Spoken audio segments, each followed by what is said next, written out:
Bonjour à tous, je m'appelle Paco Millier, je suis doctorant à l'Université de Polynésie française. Mon sujet porte sur la géopolitique de l'Indo-Pacifique français et mon directeur de thèse est monsieur Jean-Paul Pastorel.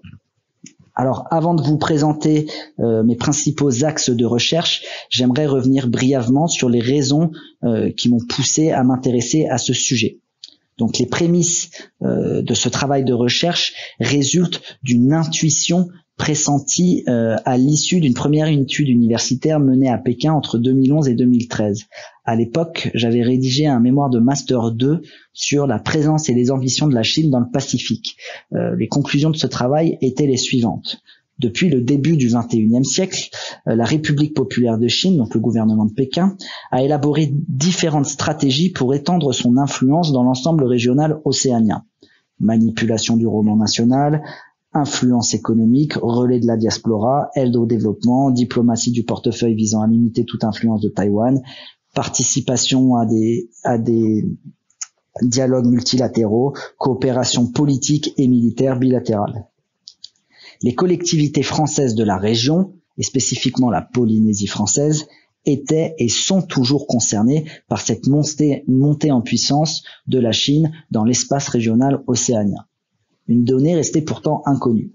Quelle attitude adopterait l'État face au développement de l'influence chinoise? Les autorités françaises restaient en effet très discrètes sur ce phénomène pourtant déjà bien documenté et très largement discuté dans les sphères de pouvoir, notamment en Australie et aux États-Unis.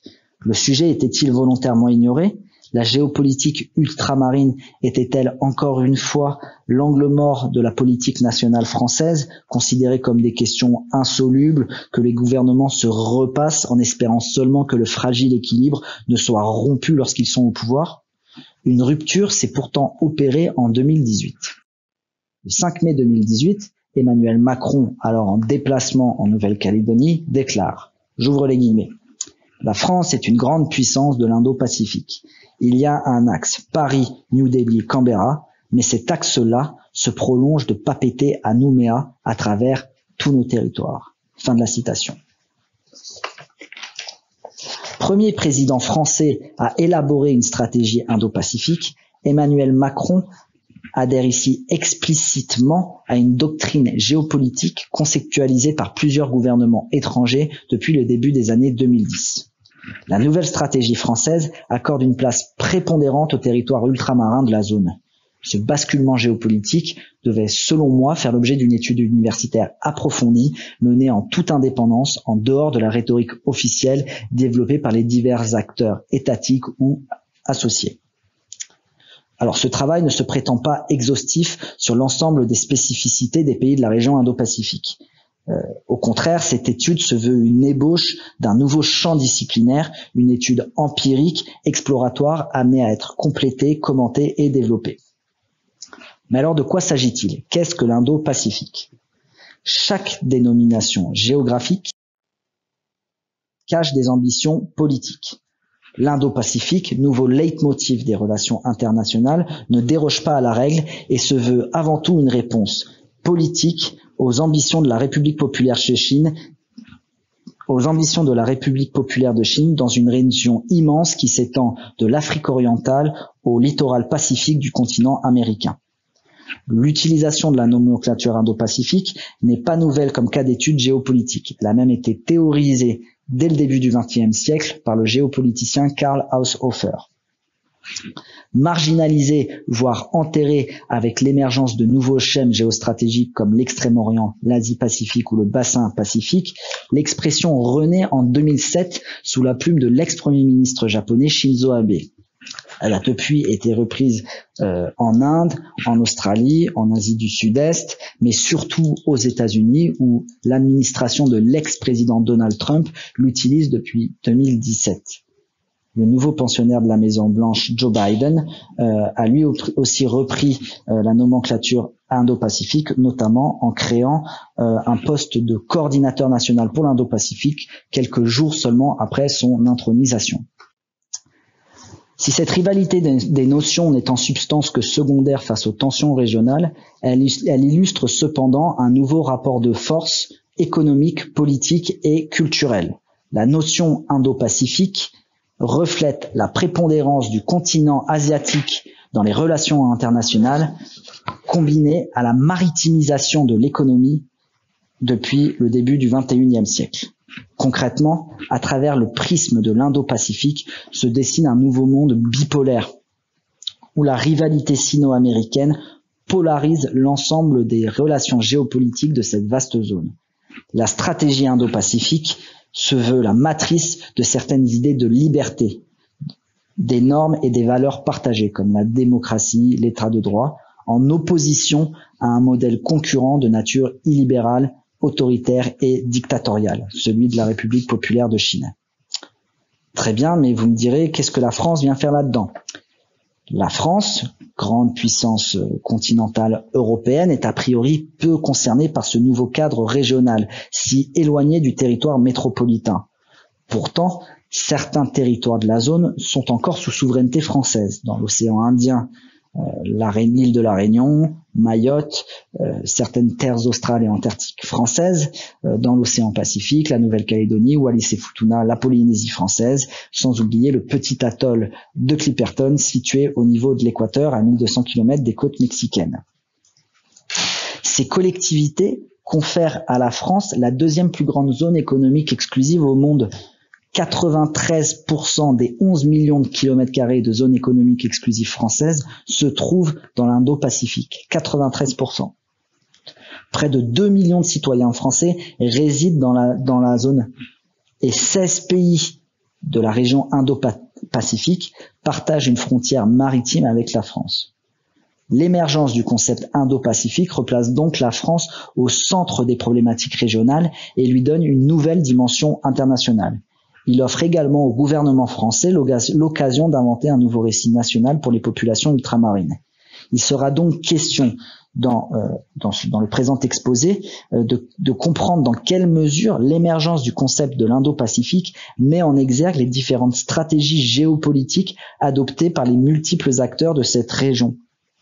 À l'échelle française, une analyse spécifique du contexte géopolitique de chaque collectivité française permettra de déterminer si la stratégie mise en œuvre par l'État correspond aux intérêts des collectivités. Alors, pour répondre à cette problématique, j'ai formulé 5 hypothèses que je vais vous exposer maintenant. Alors, hypothèse numéro 1, le développement de l'influence de la Chine bouleverse l'ordre géopolitique international. L'Indo-Pacifique est donc une construction stratégique en réponse au développement de l'affluence chinoise dans la zone. En effet, depuis sa fulgurante ascension économique, la Chine met sa puissance économique et financière au service d'intérêts géopolitiques.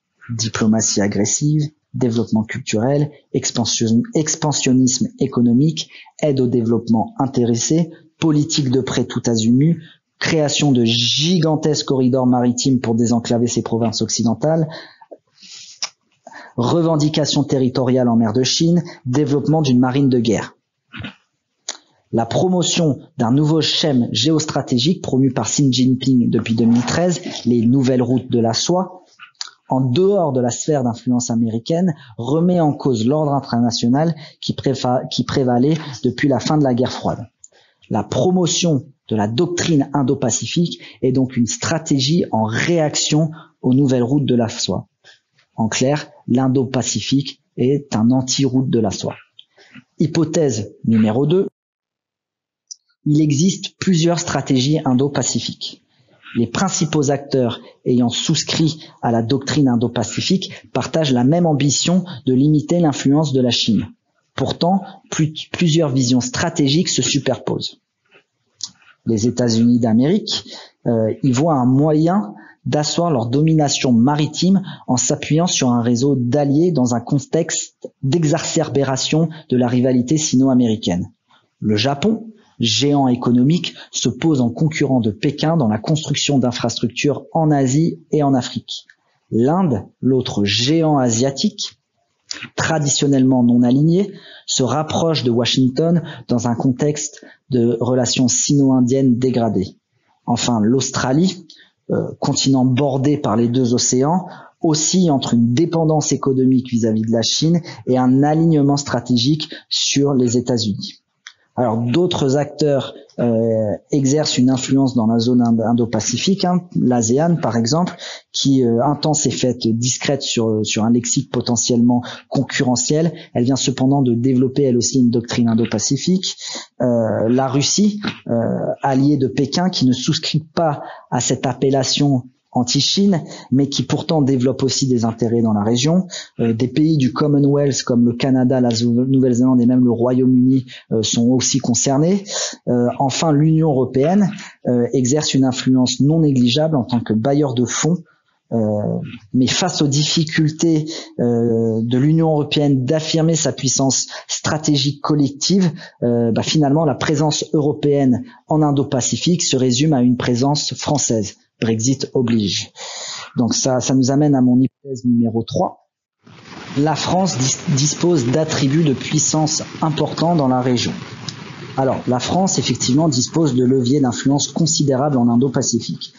Troisième réseau diplomatique au monde, la diplomatie française dispose d'une représentation diplomatique dans quasi tous les pays qui bordent l'Indo-Pacifique. Son influence ne se limite pas aux représentations officielles.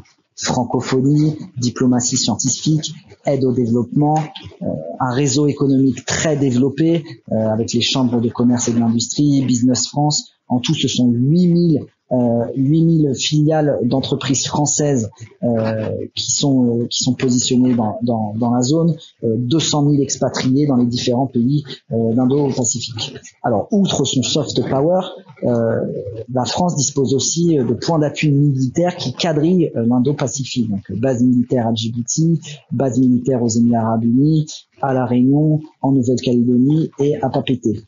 Sa capacité de projection permanente de Djibouti à Clipperton et la participation à de multiples exercices militaires bilatéraux ou multilatéraux en font un acteur crédible.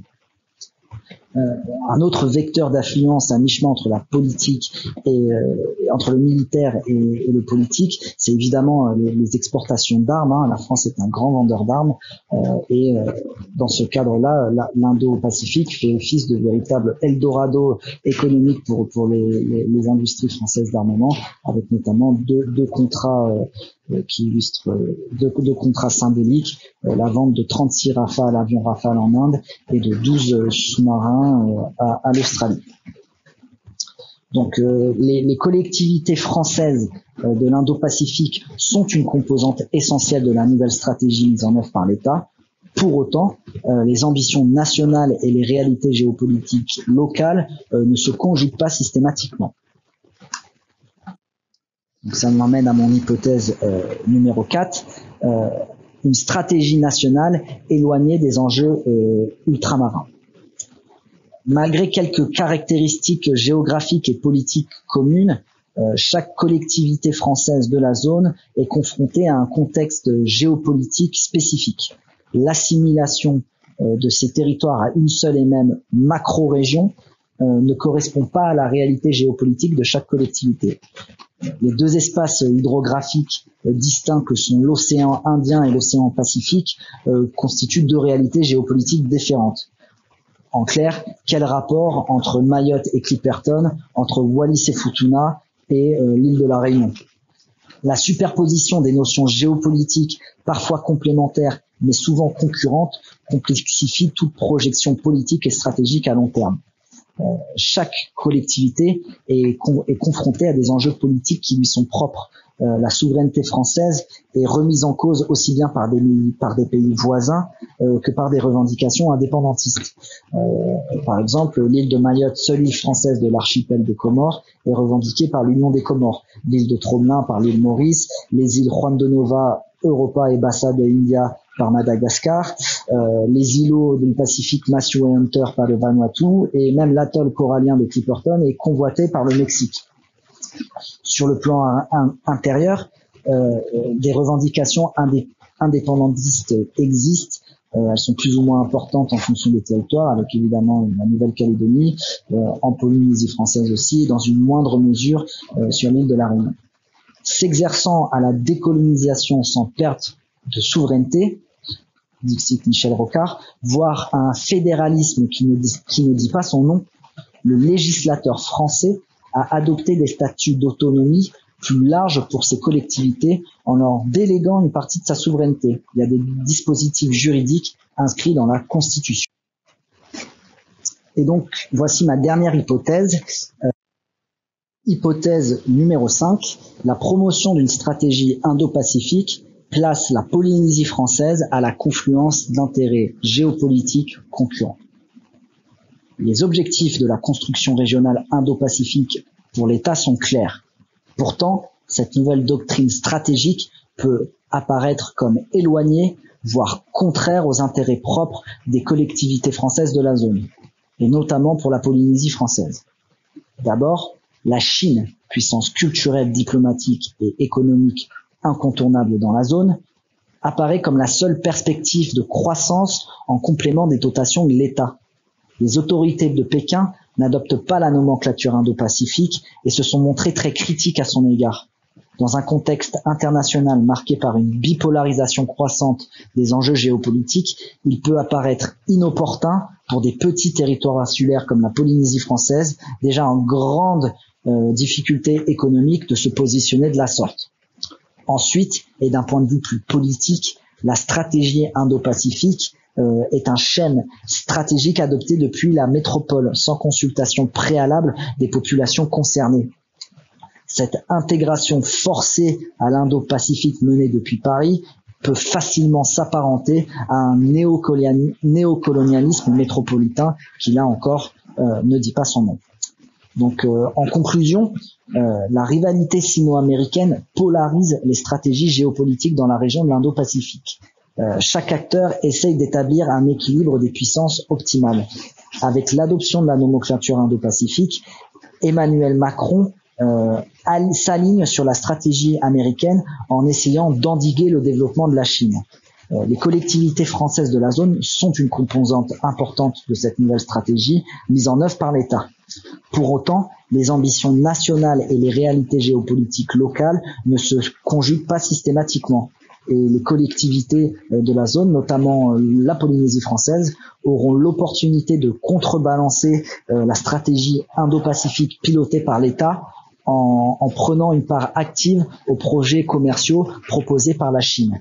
La stratégie menée par l'État est en quelque sorte compromise dans les collectivités françaises, car l'équilibre des puissances des collectivités ne s'articule pas toujours avec celle édictée par la métropole, par l'État. Merci beaucoup